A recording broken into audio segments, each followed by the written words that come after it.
مساء الفل عليكم، ايه الاخبار؟ انا اسلام ناجي، بورتريه فاشن فوتوغرافر، والنهارده فلوج. اني بدات ان انا اعمل فلوجز واخرج كتير بره الاستوديو وبره القعده، فقلت ان انا لازم اتعلم فيديو واعرف اساسيات الدنيا ايه، بحيث ان انا اطلع لكم كواليتي فيديو احسن بكتير. النهارده معايا سلامه واقف ورا الكاميرا، ما كان المفروض يكون معايا بما انه فيديوجرافر جامد، بس سلامه حلق شعره لنفسه في البيت فمبوظ الدنيا خالص، يعني عمال يضحك ورا المايك دلوقتي.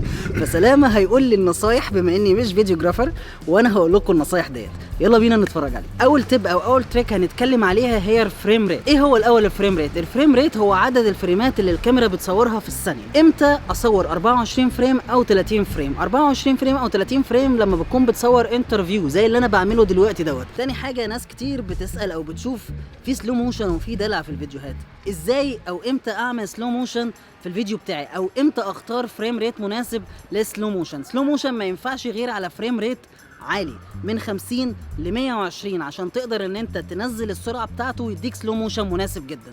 ده بنستخدمه يا اما واحنا بنصور ويدنج، او احنا بنصور سيشن فاشون، او احنا بنصور ايا كان الحاجه اللي انت هتصورها هتكون محتاج تعمل لها سلو موشن.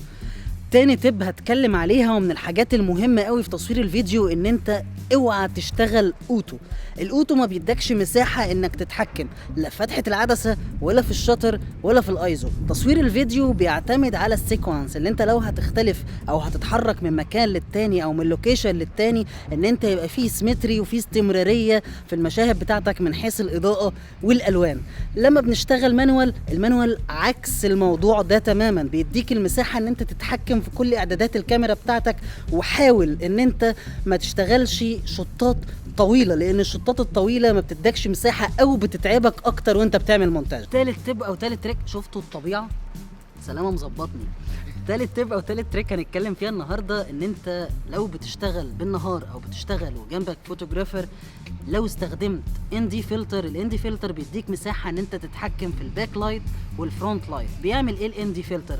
بيقلل اللايت اللي موجوده على الخلفيه، وبيديك مساحه ان انت تظبط اعداداتك بحيث ان السبجكت بتاعك يكون منور. فحاول ان انت تستخدم اندي فلتر، اللي هو انا ما بستخدمهوش دلوقتي بس انت استخدمه. رابع حاجه هنقول عليها ممكن نتكلم عن الفريمينج، كومبوزيشن، تكوين. كل دي مسميات لنفس الحاجه. طيب ايه اهم النصايح اللي ممكن ناخد بالنا منها او تريكات اللي ناخد بالنا منها واحنا بنعمل تكوين للصوره بتاعتنا؟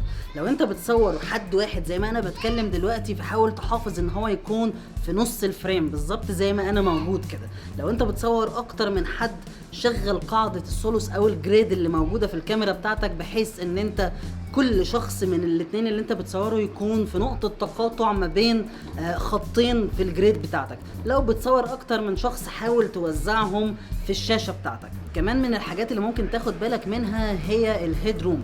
حاول ما تسيبش مساحة فوق راس اللي انت بتصوره الا اذا كان ده بيخدم المشهد بتاعك. كمان لو انت هتحط سينما سكوب، الشريط الاسود اللي من فوق ومن تحت، حاول وانت بتصور تكون حاطط في بالك ان انت هتعمل كده، فتسيب له المساحة بتاعته. اخر حاجة هتكلم عليها وانا بشوفها من الحاجات اللي تفرق قوي في الفيديو بتاعك، ان انت تعمل تخطيط او بلان للترانزيشن اللي انت هتعملها في الفيديو بتاعك. زي مثلا كده.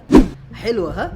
لا وجديدة. انا عايز اعمل واحدة تانية والله، بس سلامة مش راضي. ممكن بقول لك تعالوا معايا دلوقتي. زي ما احنا شفنا ان الفيديو فيه كلر جريد مختلف، فيه ترانزيشن مختلفة، في ترتيب للتصوير مختلف. كل دوت كان سلامة هو اللي وراه، وزي ما اتفقنا لولا القرعة اللطيفة اللي هو عملها لنفسه كان زمانه موجود معانا دلوقتي وهو اللي بيقول الحاجات ديت. فلو الفيديو عجبكم ولقيته مفيد، ما تنساش تسيب لي دوت في الكومنتس، تعمل لايك، تعمل سبسكرايب، اي حاجه جايه منكم انا موافق. وشكرا لكم جدا، وهستناكم فيديو